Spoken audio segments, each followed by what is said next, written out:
আমি জীবনে শুধু বিশ্বাস করেই ঠকে গেলাম। মানুষকে আপন ভেবেছি, আর মানুষ আমাকে শুধু ব্যবহার করেছে। আমি প্রিয়জন হতে পারিনি, আমি শুধু প্রয়োজন হয়েই থেকে গেলাম তোমার কাছে। জানো, আমি ভাবতাম ভালো থাকলেই মানুষ পাশে থাকবে। জানতাম না দিতে পারলেই মানুষ থাকবে। জানতাম মনের কথা, সত্য কথা বললে মানুষ পাশে থাকবে, মানুষ আপন হবে। কিন্তু আমি ভুল ছিলাম। যতদিন আমাকে দরকার ছিল ততদিন আমার ফোন বেজেছে, আমার হাত শক্ত করে ধরেছে, কাঁধে মাথা রেখেছে। দিন, মাস, বছর গেল, শেষ হলো। যেদিন আমি অর্থে দুর্বল হলাম, সেদিনই সবাই ব্যস্ত হয়ে গেল। প্রিয়জন হলে মানুষ খোঁজ নেয়, প্রয়োজন হলে মানুষ শুধু কাজ ফুরোলে চলে যায়।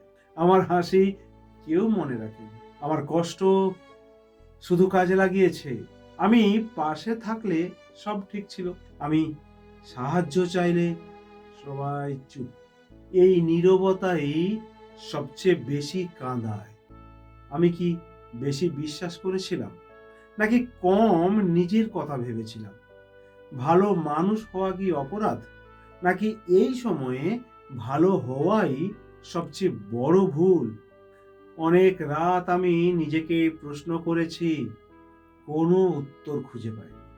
একদিন হঠাৎ বুঝলাম, যে আমাকে প্রয়োজন হিসেবে দেখেছে সে কখনো আমাকে মানুষ ভাবেনি।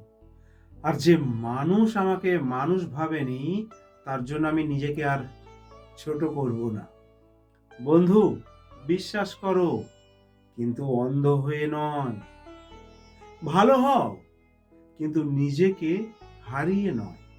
সবাইকে আপন ভাবো না, যে তোমার কষ্ট বুঝে সেই তোমার মানুষ। আজ আমি অভাবী, কিন্তু দুর্বল নই। কারণ এখন আমি জানি প্রয়োজন হয়ে নয়, মানুষ হয়ে বাঁচতে হয়। বিশ্বাস করো, কিন্তু নিজের মূল্য ভুলে যেও না। তাই দেখতে থাকুন যখন তখন সমীর পণ্ডিত মোটিভেশন।